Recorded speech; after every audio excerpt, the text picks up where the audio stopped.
Praise the lord. प्रभु यीशु मसीह के पवित्र नाम में एक बार फिर से आप सबको जय मसीह की। मैं विश्वास करती हूँ कि जो वीडियोस मैं आप लोगों से शेयर कर रही हूँ उसके द्वारा आप सभी आशीषित हो रहे हैं। और आज मैं जवानों से बात करना चाहूँगी, क्योंकि आज के समय में जवान सचमुच में बहुत ज़्यादा डिस्ट्रैक्टेड हैं, बहुत ज़्यादा, क्योंकि उनको भटकाने वाली बातें इतना ज़्यादा एक्सप्लोर हो रही है। आजकल सब कुछ इतना ज़्यादा हाई वे में है, हाई वॉल्यूम में है कि बहुत आसानी से आज के जवान बच्चे डिस्ट्रैक्ट हो जाते हैं। Praise the Lord. क्योंकि जो इस संसार का सबसे बुद्धिमान व्यक्ति है सुलेमान, वो अपने सबोपदेशक में बताता है, अपनी लिखी हुई किताब में बताता है कि इस संसार में सब कुछ व्यर्थ है। उसका जो कंक्लूजन निकलता है वो कहता है इस संसार में सब कुछ व्यर्थ है, और फिर भी हम मनुष्य संसारिकता में लिप्त होके अपने जीवन को जी रहे हैं। वहाँ पर वो बताता है कि आज हम मनुष्य जो कुछ भी कर रहे हैं वो उसका कोई भी मोल नहीं है, कोई भी उसका वैल्यू नहीं है, क्योंकि वो सब बातें हम परिश्रम कर रहे हैं, सब कुछ कर रहे हैं, वो सब बातें व्यर्थ है। पर आज के समय में जो डिस्ट्रैक्शन है, जो सचमुच में मसीही जीवन जीने में जो भटकाव है, वो बहुत ज़्यादा बड़े लेवल पे, बड़े स्तर पर है। क्योंकि आज हम डिस्ट्रैक्टेड हैं, हमारे पास हम मूवीज़, वीडियोस, फ़ोन्स, म्यूज़िक, दोस्ती यारी में, नशे में और बहुत सारी चीज़ों में अपने लाइफ को एक्सप्लोर करते हैं, और हम सोचते हैं कि ये कूल है, गाली देना कूल है, हम जैसे अभिव्यक्ति करना चाहते हैं हम वैसे अभिव्यक्ति कर सकते हैं, और ये हमारे लिए कूल है।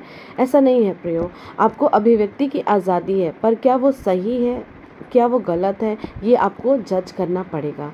जैसे सबोपदेशक की किताब में सुलेमान कहता है, हे जवान, अपनी जवानी के दिनों में आनंद कर और अपनी मनमानी कर, अपनी आँखों की दृष्टि के अनुसार चल, परंतु ये जान रख कि इन सब बातों के विषय में वो तेरा न्याय करेगा। ये बहुत ही महत्वपूर्ण बात है कि हमें स्मरण रखना है कि आज हम इस संसार में जो भी कर रहे हैं उन सब बातों का न्याय होगा।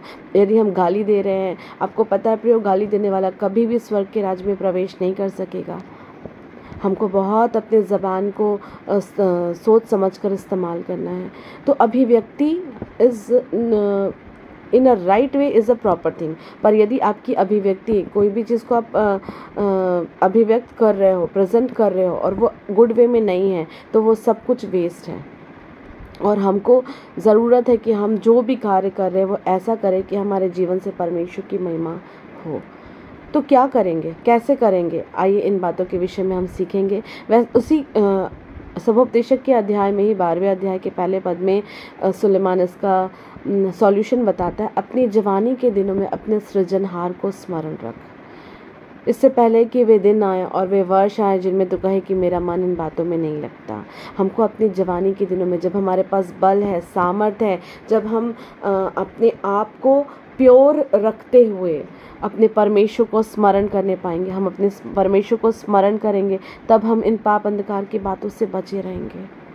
क्योंकि ऐसे भी वर्ष, वो कह रहा है, ऐसे भी वर्ष आएंगे जब आप कहोगे कि मेरा मन इन बातों में नहीं लगता। तो जब आप अपना प्योर टाइम, जो आपका जवानी की अवस्था है, जब आपके पास बल है, आपके पास सुंदरता है, आपके पास अच्छी बुद्धि है, उस समय जब आप परमेश्वर को स्मरण करेंगे, परमेश्वर की आशीष आपकी लाइफ में आएगी। तो हमको इस डिस्ट्रैक्शन से बचे रहने के लिए पहली बात हमें निरंतर स्मरण रखना है कि परमेश्वर हमारा न्याय करेगा, और दूसरी बात हमें स्मरण रखना है कि निरंतर हम अपने प्रभु, अपने परमेश्वर को स्मरण करते रहें। हालेलुया।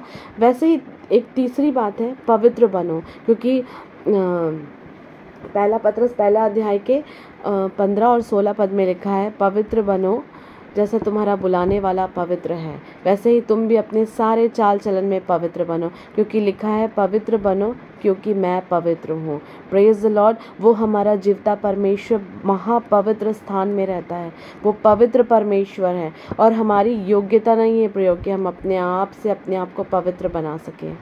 उसने हमें अपने सहायक का आत्मा दिया है, अपने पवित्र आत्मा को दिया है। क्योंकि वचन बताता है, जब हम इफिसियों के अध्याय में जाएंगे तो हमें ज़रूरत है कि हम आत्मा के हथियार से लैस हो जाएं। और कैसे होंगे? पवित्र आत्मा जो हमें सहायक के रूप में दिया गया है वो ही हमें पवित्र बनाएगा। हालेलुया। इसलिए परमेश्वर से मांगे कि हमें पवित्र आत्मा से परिपूर्ण करें, हम पवित्रता से भरते चले जाएं। कैसे भरते चले जाएंगे? इफिसियों 6 अध्याय के 14 से 17 के पद में लिखा हुआ है, आत्मिक युद्ध के लिए जो हथियार तैयार किए गए उसके विषय में लिखा गया है। वहाँ पर लिखा हुआ है, सत्य से कमर कसना है, धार्मिकता की झिलम पहनना है, पाँव में मेल के सुसमाचार के जूते पहने, विश्वास की ढाल लेनी है, उद्धार का टोप लेना है, और आत्मा की तलवार जो परमेश्वर का वचन है वो ले लो। ऊपर की सारी चीज़ें, सत्य से कमर कसना, धार्मिकता की झिलम, पाँव में मेल के जूते, विश्वास की ढाल, उद्धार का टोप, ये सब हमें प्रोटेक्ट करेगा। पर एक चीज़ जो हमें अटैक करने में सहायता मदद करेगा वो है परमेश्वर का वचन। हालेलुया। पवित्र आत्मा की जो तलवार है वो परमेश्वर का वचन है, उसको हमको ले लेना है। कैसे लेंगे? प्रतिदिन वचन पढ़ें, read Bible on daily basis. प्रतिदिन वचन को पढ़ें, क्योंकि ये वचन ही है जो हमें पवित्र रहने में सहायता मदद करेगा। वो पवित्र आत्मा का वो जो तलवार हमारे जीवन में काम करेगा ना, ये वो 2 धारी तलवार रहेगा जो गांठ गांठ और गूदे गूदे को आर पार भेदेगा। और वो सचमुच में जब हम वचन को पढ़ेंगे, वचन जब हमारे अंदर जाएगा तो सारी इम्प्योर चीज़ें निकाल करके बाहर करेगा और हमें प्योर बनाएगा। वो हमें परमेश्वर के जैसे बनाएगा, हमें प्रभु के जैसे बनना है। अपने चाल चलन की चौकसी हमको करनी है कि हम कैसी चाल चलते हैं, कैसे जीवन को जी रहे हैं, क्योंकि वचन ही हमें प्रतिदिन काट छाट कर, तलवार जो है वो काटेगा छाटेगा और हमें परमेश्वर के योग्य बनाएगा।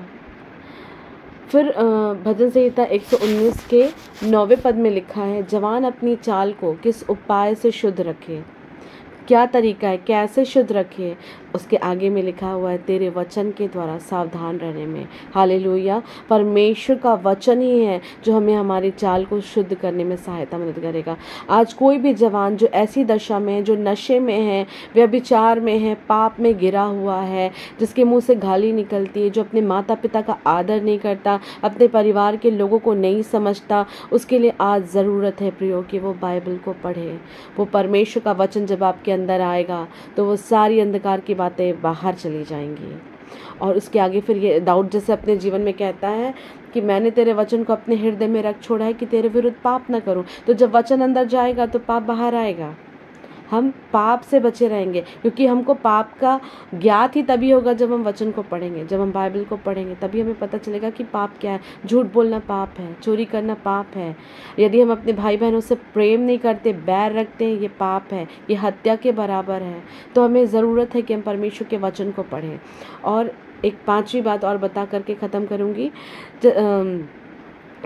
वचन में लिखा है इब्रानियों के 12 अध्याय के पहले पद में कि इसलिए जैसे गवाहों का ऐसा बड़ा बादल हमें घेरे हुए है, तो हर एक रोकने वाली वस्तु और उलझाने वाले पाप को दूर करके उस दौड़ में जिसे हमें दौड़ना है, धीरज से दौड़े। हालेलुया। हमारे लिए गवाहों का बड़ा बादल हमारे लिए रखा गया है, उनकी उस गवाहियों के द्वारा हम आशीष को पाएं, और वो उलझाने वाला पाप जो हमें परमेश्वर से दूर रखता है, जो हमें परमेश्वर के निकटता में जाने से रोकता है, वो उसको दूर करके धीरज से जिस दौड़ में हमें दौड़ना है, दौड़े कि हम मुकुट पाएं। वो मुकुट जो परमेश्वर प्रियो ने हमें अपने प्रेम करने वालों के लिए रखा हुआ है, अपने जय पाने वाले लोगों के लिए रखा हुआ है, उस मुकुट को पाने के लिए हम धीरज से दौड़ें। और स्मरण रखें कि कैसी परिस्थिति थी, फिर भी यूसुफ अपने आप को पाप में गिरने से बचाया। कैसे वो पोतीपर की पत्नी से दूर भागा, जबकि वो पाप में गिर सकता था, किसी को भी नहीं पता चलता, पर परमेश्वर की दृष्टि में वो रहता, निरंतर रहता, और परमेश्वर की दृष्टि में पवित्र रखने के लिए वो उस स्थान से भाग गया। दानियल के ऊपर कितनी प्रताड़ना आई, उसे सिंहों की मान में डाला गया, पर फिर भी वो परमेश्वर से प्रार्थना करना नहीं छोड़ा। परमेश्वर के साथ चलना हमको नहीं छोड़ना है। हमें हर वो बात जो हमें परमेश्वर से दूर रखती है, उससे दूर रहने के लिए वचन के करीब जाना है। परमेश्वर इस वचन के द्वारा आप सबको आशीष दे। आप सब परमेश्वर के वचन को निरंतर पढ़ते रहें। Praise the Lord.